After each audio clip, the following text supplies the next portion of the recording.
So this is your morning routine to reduce stiffness that you wake up with and get ready for your day. So what you're going to do is you're going to start on your back. You can do this in your bed. I prefer to get out of bed and do it on the floor because it's a little bit of a firmer surface and I think you'll get more out of it that way. So the first thing you're going to do is to work on pulling your hands back as far as they can go. You can see my hands here. Pulling your hands back, spreading your fingers out as wide as they can go, and then creating a strong fist and pulling your hands inward as much as they can go, okay? So you're gonna go ahead and open up, open, open, open, open. Really pull those wrists back, really spread those fingers out, really feel sort of this pulling tension in your hands, and then squeeze them as tight as you can. Maybe bring the wrists down into a little bit of flexion there, okay? I'm showing you with my hands up here. You don't have to do that. You can just do it down by your side. Sometimes I'll just do it with my elbows bent here, okay? And we're gonna go ahead and squeeze, release, open up those fingertips. We're gonna do that 5 times.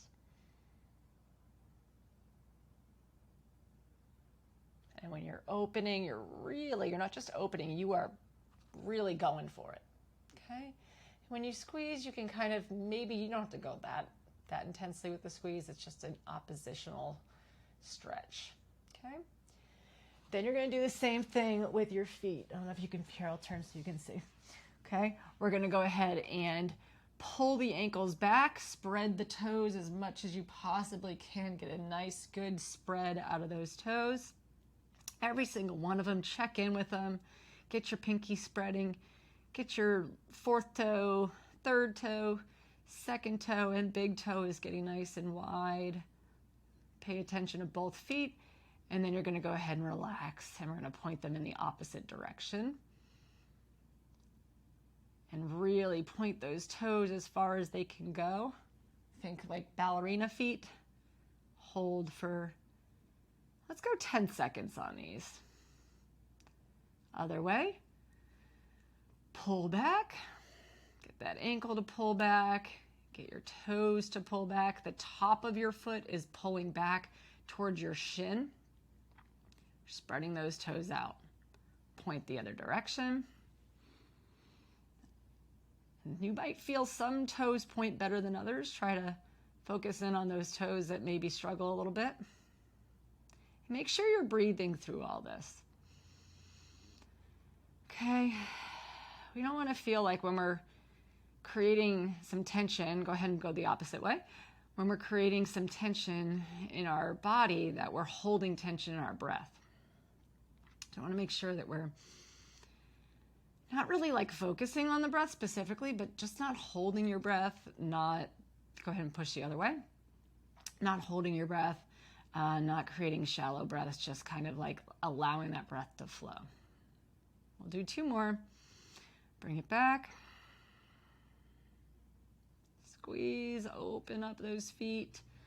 Pull the tops of your feet towards your shins. Relax any tension you might feel in other parts of your body. You may feel your glutes tightening up. You may feel your pelvic floor tightening up. You may feel your abs tightening up. Try to let those pieces go. You can even kind of shimmy your legs here a little bit if you want to. Shimmy your butt a little bit. Sometimes that's what I'll do to just let those pieces let go. You may even feel your neck tensing up, your jaw tensing up.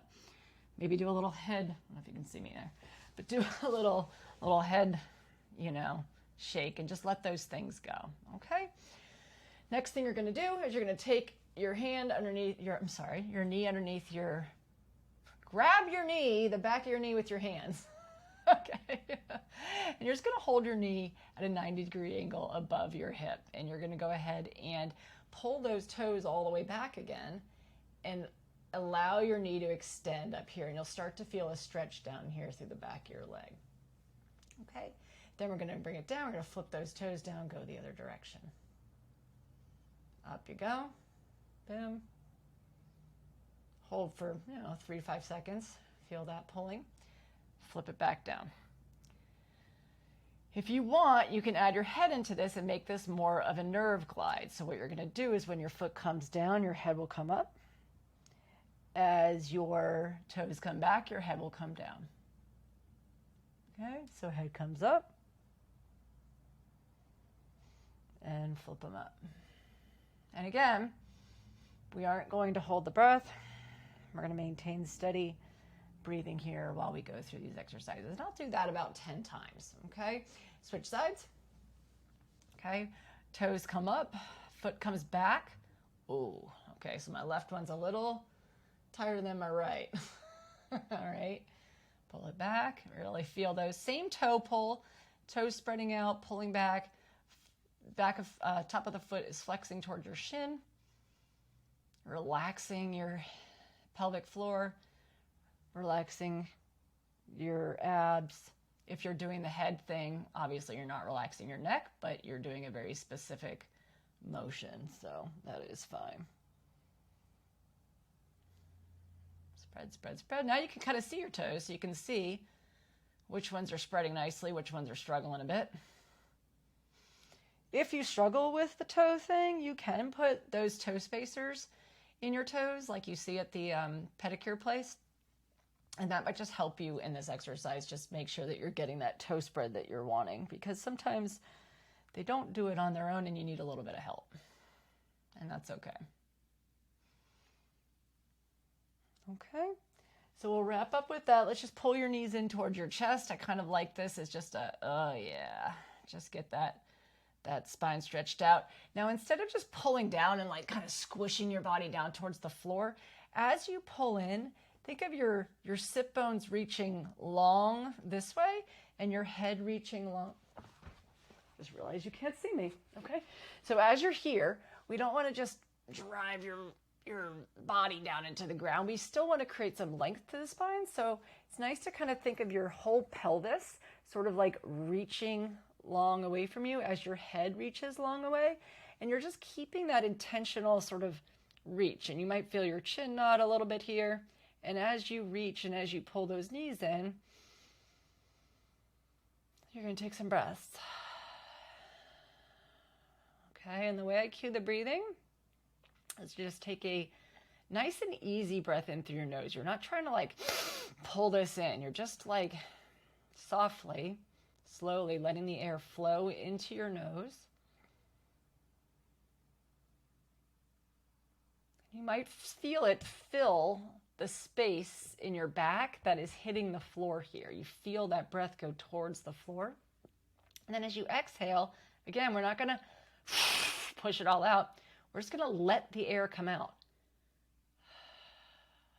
Just let it flow. It's a passive flow. Think of like a balloon that you've filled up, and then you're just going to let it go, and it's just going to go, and the air is just going to come out. We're not squeezing it out, okay? Inhale.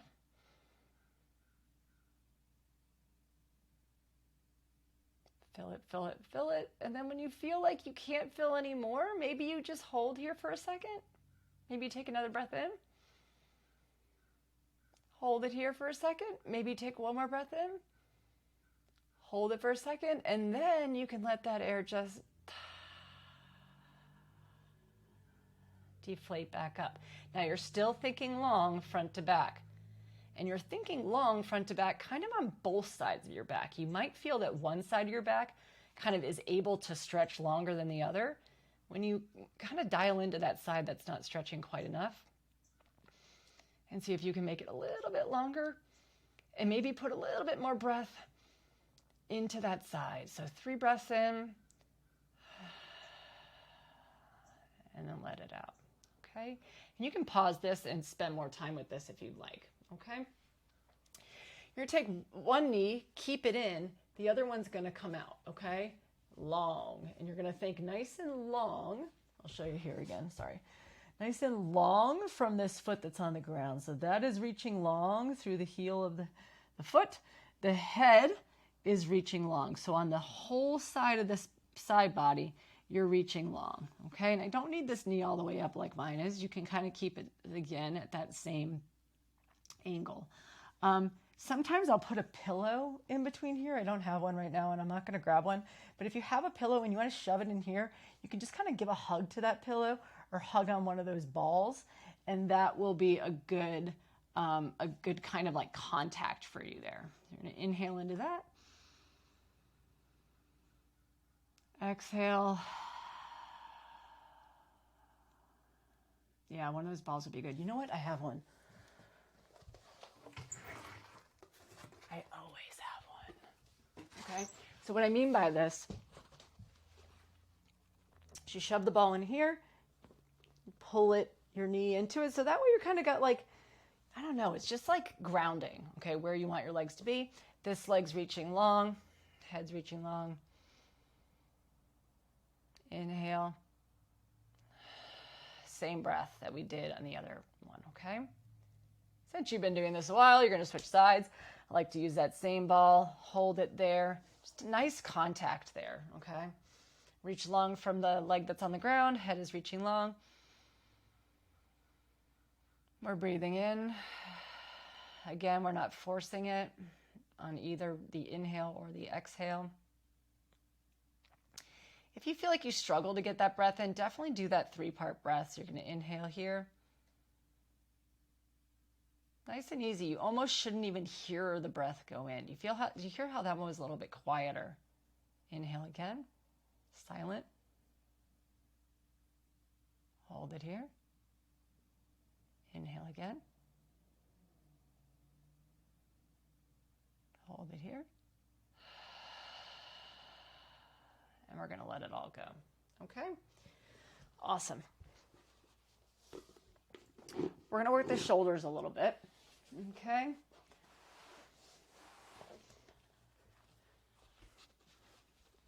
And do what I call arm spirals. I like to have my knees bent for this, but you could have them out if you want to. And what we're going to do is we're going to work on moving the thumbs inward, rotate the elbows, let the shoulders roll. And as those shoulders roll, let your shoulder blades that sit on your back roll up the mat and off the mat over the top of your shoulder. So you're rolling slowly, roll up, up, up, up, up, all the way up. And you might feel your head come back like this. Now, if you want a small, short pillow underneath your head, that's totally fine and probably recommended here. And then you're going to go the other way. You're going to rotate those thumbs the opposite way. Let your elbows roll, let your shoulders roll back. And now the shoulder blades are going to be coming down, and the bottom of your shoulder blade is going to be popping your rib cage up. So it's going to be kind of pressing on the back side, bottom side of that rib cage and pushing it up. So watch this. So as you turn, turn, turn, those shoulder blades are going to roll down. They're going to find a nice position, like a press on that back, and they're going to be the driver to kind of lift your ribs up. Now, you're not lifting them up on your own. You're using that connection with your shoulder blades to lift them up. You're going to take a breath here. If you struggle to let your back arch, this is probably a good one for you. Like, I definitely do. So I like this because it helps me to open this area up. And then I like to just take a couple breaths here and really own it. Okay? Now you're going to go back the other way. Roll, thumbs down, elbows spin, arms spin, and those shoulder blades are going to come up, up, up, up, up, and they're really dragging up the mat this way, so you feel all of the tissues that sit below that shoulder blade. You feel those getting kind of pulled up with the shoulder blade, and they come up, up, up, up, up, and around, and you're going to take a couple breaths in here. So if you're one of those people that tend to get kind of an arch point here and it gets kind of stiff tight there, this is a really nice one to really get those shoulder blades to pull all that tissue up with it. Okay, do a couple breaths there, really own that position. We're going to flip back around. I just tend to do these, maybe it only takes like 5 times. Okay, and I want you to really kind of pay attention to how much connection each shoulder blade, like check in side to side, because what you're going to do next is you're going to alternate. Okay, so one hand's going to be down, the other hand's going to be up. Then we're going to rotate them. So as your right hand, for example, starts to spin palm up and your left hand starts to spin palm down, your left shoulder will start to lift up, like up this way and forward, while your right shoulder is going to pull down and press that rib cage up. So they're doing opposite things. Take a breath in here and own it. Reverse it. So left palm starts to spin up, right palm starts to spin down, right shoulder starts to lift up, left shoulder starts to come down and push. Take a couple breaths in here. And reverse it. Now I want to lay out a couple tips for this one, okay? If you're struggling to get those shoulder blades to lift up and feel that good stretch down below, you may want to think about kind of exhaling down and lifting the shoulder blades up from the bottom versus up from the top, okay? And if you're struggling to bring those shoulder blades down your back and get that little pop from the bottom, so getting the lower shoulder blades to kind of press the front of the chest forward, you may need to think about kind of relaxing your abs a little bit, letting your ribs flare, letting your chest kind of lift up as those shoulder blades press, okay? So you're not leading from here, but you're letting your shoulder blades do the work. Now, if those two are still struggleville and you feel like you're just kind of flipping your arms back and forth and you're not getting a whole lot of shoulder blade action, a lot of people with hypermobility will kind of struggle here. Don't worry about the arms turning, okay? Just relax there or delay that a little bit more and think more directly about, I don't even have arms right now. All I'm trying to do is get those shoulder blades to glide up, for the actual bones to move up my back, up, up, up, and get them to move up. Not that I'm pulling them, not that I'm forcing them, but the actual bones are allowed to come up. The tissues below are allowed to let go, and they can come forward. And if I feel that, I'm going to breathe there a few times and I'm going to own that, okay? Same thing coming down, just allowing those shoulder blades to come down your back, letting the arms rest down, letting the top of the shoulders rest down, letting everything here let go so those shoulder blades can actually come down. And then from the bottom, they can push you forward. And you can take some breaths here. Okay, so again, just like less arms and more just really connecting with those shoulder blades. So also when you're down here and we're doing like the one's going one direction, one's going the other, that might be something you work towards. But when you're going ahead and doing that, don't hold your head stiff. Don't hold your body stiff. Just let your whole head and your whole body just kind of like move and flow with this. This is supposed to be like a nice full body stretch where everything's just kind of flowing and everything's just kind of moving. Okay, so no stiffness being held there. Just let it all go.